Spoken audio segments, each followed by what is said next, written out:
on avance avec la revue de la semaine.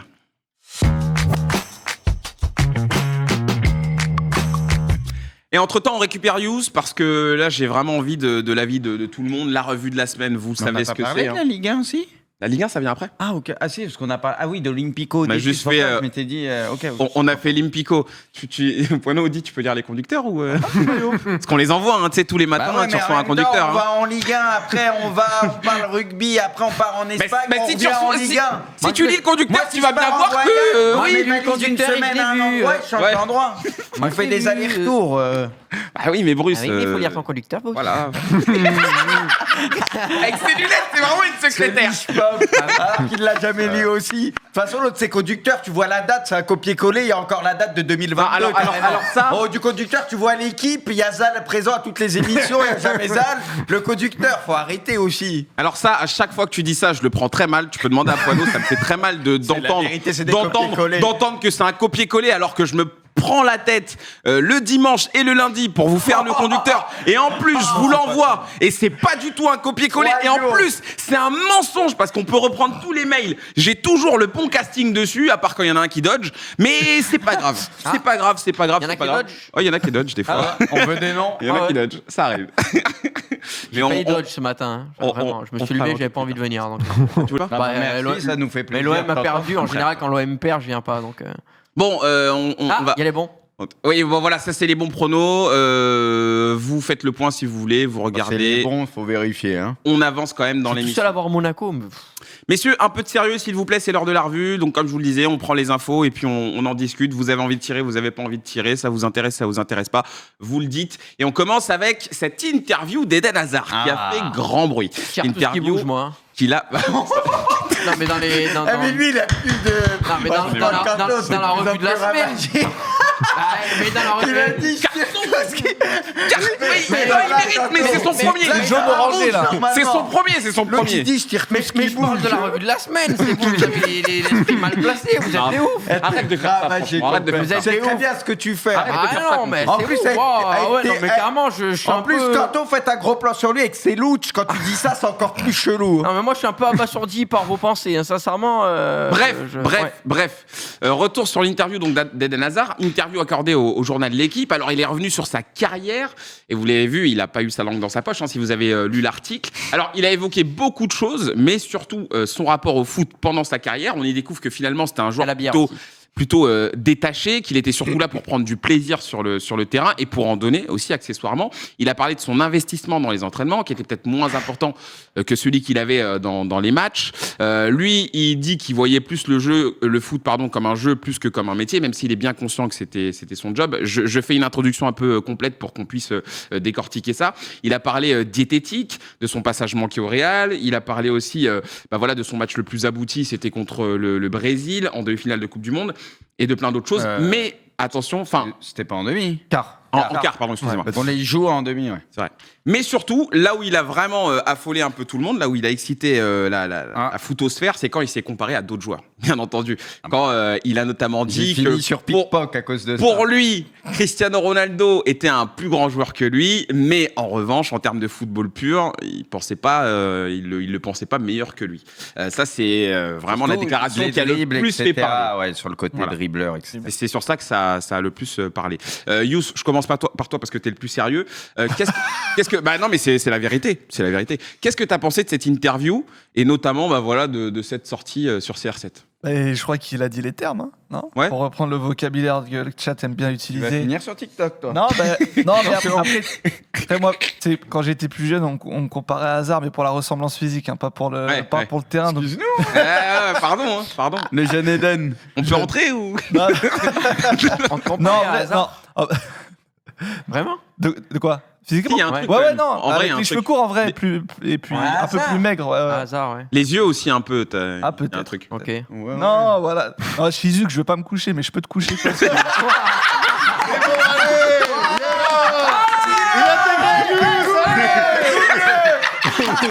C'est le mec.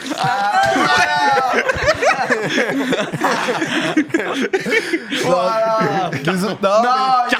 Ça le fait tomber. Ça le fait tomber. On valide, il a raison. Non, après, tu vois, depuis que j'étais le plus sérieux, tu vois. Bah ouais, mais bon, voilà, c'est. Eden Mais dans Bazar, le ouais, thème. c'est ça. Non, en vrai, plus sérieusement, moi je suis assez d'accord avec lui. Donc après, c'est sûr que c'est le principal concerné qui le dit. Donc ça peut être mal perçu, ça peut être perçu comme, je sais pas moi, un manque de modestie. Mais concrètement, moi je trouve qu'il a raison. Et puis c'est pas, tu vois, c'est pas manquer de respect à Cristiano Ronaldo de dire ça. Lui-même il dit, Cristiano Ronaldo évidemment, grande carrière, grand joueur, tout ce que tu veux. Mais quand on parle notamment de la partie dribble, il en parlait à Hazard. Raison, désolé, ça fait mal. Mais je pense que les fans de Cristiano dans le chat qui le prennent mal, je sais qu'il y en a beaucoup. Mais à un moment donné, aimer, c'est aussi être lucide. Tu vois, c'est connaître les défauts de la personne qu'on aime. Et c'est aussi pareil pour des joueurs de foot. Ils sont pas tous parfaits, les joueurs qu'on aime. Donc Cristiano Ronaldo, grand joueur, légende du football. Mais quand Hazard, il parle de dribble et de technique, sensibilité foot et qui se dit au-dessus, il a raison. Bon. Simple, désolé. Bruce, on va pas faire les mecs, hein. On a tous vu que là, ce week-end, toi, il y a eu énormément de messages par rapport à ce clip TikTok qui a tourné sur toi. Toi, tu considères que Hazard a complètement raison. Hein. Pour toi, vraiment, Hazard est un bien meilleur dribbleur que Cristiano Ronaldo. Il y en a beaucoup qui sont pas d'accord avec toi, mais il y en a beaucoup aussi qui sont d'accord avec toi. Sur quel âge ceux qui sont pas d'accord? C'est ça la question. On n'a pas le... Avant de parler de trucs avec Cristiano, il y a des trucs sur lesquels je suis d'accord avec Hazard, dans le sens où il dit, lui, on a compris que de toute façon, il aimait pas trop s'entraîner, voilà, il s'amusait. Mais après, il y a le côté où... Pour moi, il a quand même manqué de respect à la fin au Real, par exemple, parce qu'il n'avait pas 35 ans, il signe un contrat de malade et tout, et quand tu l'entends dire, moi, c'est comme ça, j'ai envie de bouffer ça, machin, ça, par contre, je le défends pas sur ça, tu vois. Moi, je vais pas te mentir, Bruce, hein, je te coupe, je suis désolé. Vas-y. Moi, son interview, elle m'a saoulé. Hein. Non, mais je te le dis, elle m'a saoulé, son interview. Ce côté-là, moi, c'est un manque de respect. Si t'es performant comme t'étais avec Chelsea et tu te permets des choses, si tu fais le taf, à la limite, pas de souci, tu vois. Mais quand tu fais pas le taf, pour moi, c'est un manque de respect envers les supporters et le club en question. Donc, ce côté-là, je l'ai moins aimé. Après, au moins, ce qu'on peut pas reprocher à Hazard, c'est qu'il est cash, il l'a toujours été, il dit ce qu'il pense, voilà. Bien sûr, il s'est jamais Il a des bons côtés, mais il a ce côté-là où, par contre, sur ça, je l'excuse pas. Il était au LOSC, et il avait 18 piges, que déjà, tu avais les anciens du LOSC qui disaient, mais Hazard, il avait 16 ans déjà, il faisait le merdeux à l'entraînement, il voulait pas s'entraîner avec nous, il était irrespectueux. Il faisait passer la Mais tu le voyais sur le terrain, tu la fermais, quoi. C'est ça, il faisait passer la il voulait pas courir alors que le mec il avait 16 ans, il avait rien fait, il avait rien prouvé. Mais parce que d'entrée il a montré, écoutez moi les gars je suis comme ça, après ça à prendre ou à laisser, ça vous convient tant mieux, ça vous convient pas. Mais le mec à côté de ça, voilà, il était tellement fort, tellement fort qu'il mettait tout le monde d'accord sur le terrain. Et ce qui est fort avec Hazard, c'est que lui-même avait cette lucidité. Alors nous on est un petit peu égoïste. Parce qu'on aime tellement Eden Hazard qu'on est frustré de ne pas le voir terminer sa carrière et jouer un petit peu plus longtemps. On est frustré de son passage au Real Madrid, mais lui depuis le début il le sait. Écoutez moi j'ai envie de m'amuser. J'ai envie de boire des coups avec mes potes, j'ai envie de bouffer ce que j'ai envie. Ça te parle, ça, toi. Et ouais, mais moi, ça me parle. Parce que lui, il a kiffé, lui, il a kiffé. Mais ça, Kanto, il a pas touché 150 millions ou quoi au Real. Alors voilà, c'est la seule diff. Moi, j'ai pas du tout la carrière, mais ce que je veux dire, c'est que lui avait une lucidité d'entrée, il savait qu'il avait des facultés hors normes, mais qu'il n'avait pas envie d'avoir un comportement hors norme et qu'il n'avait pas envie de traîner sa carrière jusqu'à 38 ans, tu vois. Et ça, c'est fort. Il n'a pas traîné son spleen. Oui. Quel guignol, c'est vraiment le truc de blanc. Et je me mets un carton. Je me mets un carton, je me mets. On a tout ça. Tu mérites une patate, bravo. Ah ouais, ça c'est vraiment. Mais voilà, là il m'a. Ouais, là tu m'as perdu. Alors, je l'ai perdu avec une expression. Je te laisse retrouver le fil et maintenant pour en Oui, arriver vas-y, à Bruce. Cristiano Ronaldo. Règle tes comptes, Bruce. Non, j'ai pas réglé de compte. Mais si. T'es un gamin. C'est vrai que c'est toi qui as tout niqué. Pour en revenir à Cristiano Ronaldo, oui, à Manchester, il était plus dribbleur, etc. Mais parfois, il peut effacer, c'était un bon dribbleur, ce que tu veux, mais parfois, il y avait des gestes qui ne servaient pas. Moi, il y avait ce côté-là où c'était plus sur place. Et après, très vite, au Real et tout, il a épuré son jeu et il driblait moins. Si tu prends l'ensemble de la carrière, Hazard, centre de gravité bas, les petits appuis, petits espaces, c'est quelqu'un qui est beaucoup plus fort dans les dribbles. C'est comme ça. Hazard en 1 contre 1. C'est une autre manière de dribbler. Petits espaces. C'est un autre style. C'est logique. Et de dire ça, comme j'expliquais, ça ne veut pas dire que Cristiano savait absolument pas dribbler. Personne ne dit ça. C'est que là, que Hazard, il explique il pense que niveau créativité, dribble, etc., il se sent pas moins fort qu'un Cristiano Ronaldo. ça peut se justifier. Je veux dire, on peut le comprendre. Après, il a dit football pur, et dans football pur, on peut comprendre plein de choses. Tu peux comprendre plein de choses. Non, tu vois, pour moi, quand il dit ça, c'est le côté créativité, dribble, etc. Tu vois, je pense que c'est ça qu'il veut dire. Mais comme il le dit avant, s'il n'avait pas parlé que Cristiano était un bien plus grand joueur que lui, une meilleure carrière, là, même moi, j'aurais dit non, par contre, là, t'abuses. Mais il a tout de suite précisé. Tout de suite, il dit le truc, Cristiano, immense carrière, grand joueur, ça, il n'y a rien à dire, plus fort que moi, mais sur le côté dribble, machin truc, j'étais pas moins fort que lui. Voilà, c'est tout, terminé. Il n'y a pas de mal à ça pour moi, et ça me choque pas dans ce qu'il dit. Moi, je comprends, tu vois. Ouais, voilà, on isole ce moment, Poineau, bien sûr, et puis on rebalance la sauce, hein, d'accord. Moi, je veux du sang, moi. Moi, je veux du sang. Pipion, bon, on a beaucoup parlé de CR7, tout ça. Moi, j'ai vu ton tweet quand j'ai lu l'interview aussi. Toi, c'est surtout l'interview que tu as trouvé intéressante, toi. Moi, je conseille à tout le monde de lire en entier. Parce que voilà, il y a des passages qui sont isolés, et du coup, on se dit, tiens, Hazard, il a passé son temps à tirer sur CR7 ou quoi. Non, je pense que c'est une vraie confidence de quelqu'un qui arrive au bout de sa carrière. Oui, parce que ça tourne pas que autour de ça. Hein. Mais qui reste entier et qui dit quelque chose d'assez vrai, c'est que depuis 16 ans jusqu'à 30 ans, il a joué tout le temps, match, sélection, qu'il avait le corps qui est arrivé au bout. Il y en a, justement, CR7, son avantage, c'est qu'il a bien préservé son corps, il a travaillé, c'est pour ça qu'il peut encore continuer jusqu'à 39 ans. Mais des joueurs comme Hazard et Rooney, arrivés 30, 31, le moteur il fume, quoi. Il n'y a plus rien sous le capot. Et voilà, il a perdu ça avant 30. Hazard, ça a commencé. De toute façon, c'est le fameux tournant, c'est la blessure avec Meunier et tout qui le fauche. Là, on l'a plus jamais revu. Mais voilà, il dit plein de choses sur ce qui s'est passé à Lille, ses plus grands matchs, sa vision du foot. Et c'est peut-être le truc que je vais regretter, c'est que ce type de joueur, ce type d'interview, je sais pas si on le retrouve avec la génération actuelle, parce que il y a cette peur justement de la langue de bois, de froisser ou quoi. Peut-être un mec comme De Bruyne, tu vois, qui a un petit peu ce franc-parler, un Kicks, mais on sait qu'il y a une communication quand même contre derrière. C'est ma seule crainte, c'est que Hazard, il y a aussi, tu vois, ce mec qui était un peu Jude, il peut être comme ça, je pense. Jude, il peut être hors du temps. Parmi les jeunes, que lui, il fait le taf et tu le sens qu'il dit ce qu'il pense et terminé, tu vois. Voilà. Mais en tout cas, j'ai beaucoup aimé son témoignage, ça en dit très long. Donc, on peut citer Thomas Simon de France Football qui a fait cette très belle interview. Ouais. Franchement, c'est intéressant à lire. Moi juste, je sais pas, moi j'étais un peu gêné quand je disais ça parce que ça tournait beaucoup autour de moi le foot. Sans plus, je venais, je m'entraînais, je savais ce que j'étais capable de faire sur le terrain. Il adore ça, je comprends. Oui, mais le détachement, le travail, je sais pas, le détachement, il y a des moments où et c'est vrai qu'en plus il précise, tu vois, par exemple quand il parle des petits, il dit bien genre faut pas prendre exemple sur moi non plus, tu vois, il dit bien que genre moi je suis moi, j'ai eu ma carrière et c'est comme ça que je la vivais, mais je veux pas non plus être un exemple, tu vois, il précise et c'est bien de le faire. Mais je sais pas, ce truc de tourner autour à chaque fois, de revenir sur toute sa carrière, tous les moments forts. Le Chelsea avec Sarri, Mourinho, les phases avec Zidane, et toujours rappeler que oui, lui, il était détaché, que il s'en foutait un peu, c'était sans plus. Moi, je sais pas, je suis désolé, hein.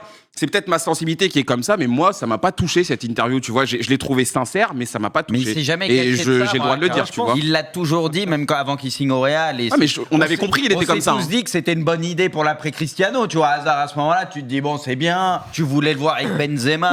Oui. Ce qui me gêne là-dedans, c'est que si lui savait qu'à ce moment-là, il avait plus. Là, il m'a choqué. Je sais pas. Moi aussi. Je voulais pas.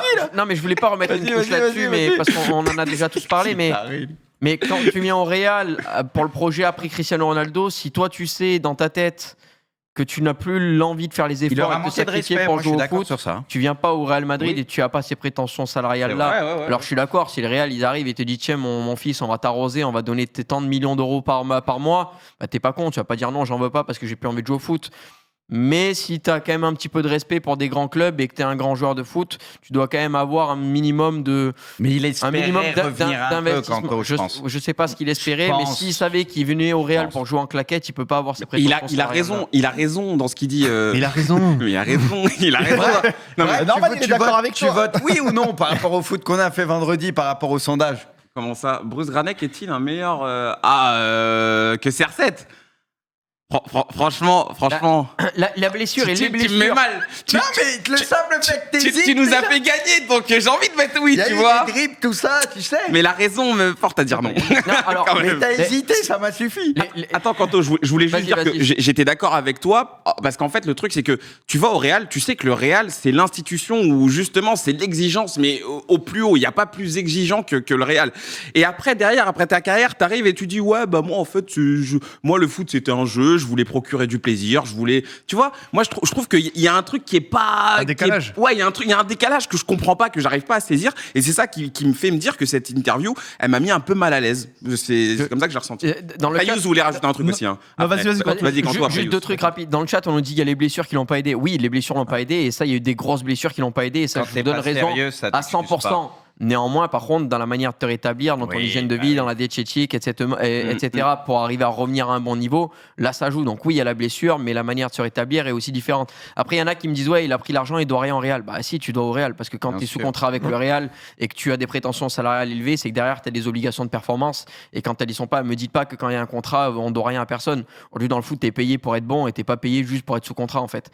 Donc si, il devait au Real des prestations, il devait au Real des performances. Sérieux, c'est le minimum, normalement, faut être honnête. On doit rien au club. Ouais, si, on doit. Non, moi, plus globalement, je dirais qu'il faut peut-être parfois accepter qu'il y ait des joueurs qui n'ont pas le même rapport à l'ambition, au travail, à mais ces ça, je choses-là. l'accepte. Hein. Et je pense qu'on a besoin aussi d'avoir ces différences dans tous les joueurs. Tu vois, d'avoir des Cristiano Ronaldo, d'avoir des Hazard, d'avoir toutes ces différences dans les footballeurs, ne serait-ce que par le profil, mais aussi dans le rapport. Tu vois, il y a des joueurs qui sont juste forts au foot parce qu'ils sont forts au foot, ils sont formés, ils sont pros. Ils n'ont pas forcément d'ambition, ils n'ont pas forcément envie de jouer tous les jours, d'être sérieux. Il faut aussi l'accepter, quoi. Moi, je pense que j'aurais plus tendance à souligner que c'est incroyable d'avoir fait cette carrière avec le peu de sérieux qu'il a eu. Ouais, c'est vrai. Quelque part, c'est là, pour appuyer ce que tu dis, où moi, ça me frustre, parce que des mecs qui ont autant de talent, souvent, ils se reposent sur leurs acquis, comme tu dis, qu'ils ont des facilités. Du coup, ils font des demi-carrières. Et à 27-28 ans, bon, il y a beaucoup de Brésiliens qu'on peut prendre en exemple aussi. Moi, ça me frustre. Alors, les mecs, ils font ce qu'ils veulent. Tu sais que c'est un jeu et tout, mais c'est des mecs qui à la base ont des facilités de fou et du coup ils vont faire le minimum niveau taf sérieux derrière. Et quand tu vois qu'il y a certains joueurs qui eux ont moins de qualité à la base peut-être et qui font des bien meilleures carrières parce qu'ils sont sérieux, moi j'ai quand même, alors mon côté, tu vois, ma sensibilité elle part pour des hasards et tout, mais je vais respecter beaucoup plus, tu vois, des mecs qui ont bossé dur et qui à la base avaient moins de qualité, ils font des grandes carrières, tu vois. Moi j'ai plus de respect pour ces mecs-là parce que pour moi t'as le minimum à faire et c'est là la différence. Bon, je vais reprendre l'exemple, tu vois. Messi, il a les qualités, mais il a travaillé. Lui, tout était réuni, c'est ce qui donne une longue carrière, tu vois. Non, mais c'est pour ça que tu fais des énormes carrières. Ouais. Cristiano, pour en revenir, parce qu'il y avait la comparaison, Hazard, il peut penser ce qu'il veut, que peut-être le niveau foot pur ou quoi, il a peut-être un peu moins de qualité. Et au final, Cristiano a fait une carrière 100 fois au-dessus de Hazard, tu vois. Donc j'ai beaucoup plus de respect pour ça, au final. Voilà. Très bien. Bon, messieurs, on a passé beaucoup de temps sur Hazard. Ben, c'est un peu normal. Hein. On a parlé que de ça tout le week-end, donc forcément, il fallait qu'on revienne dessus.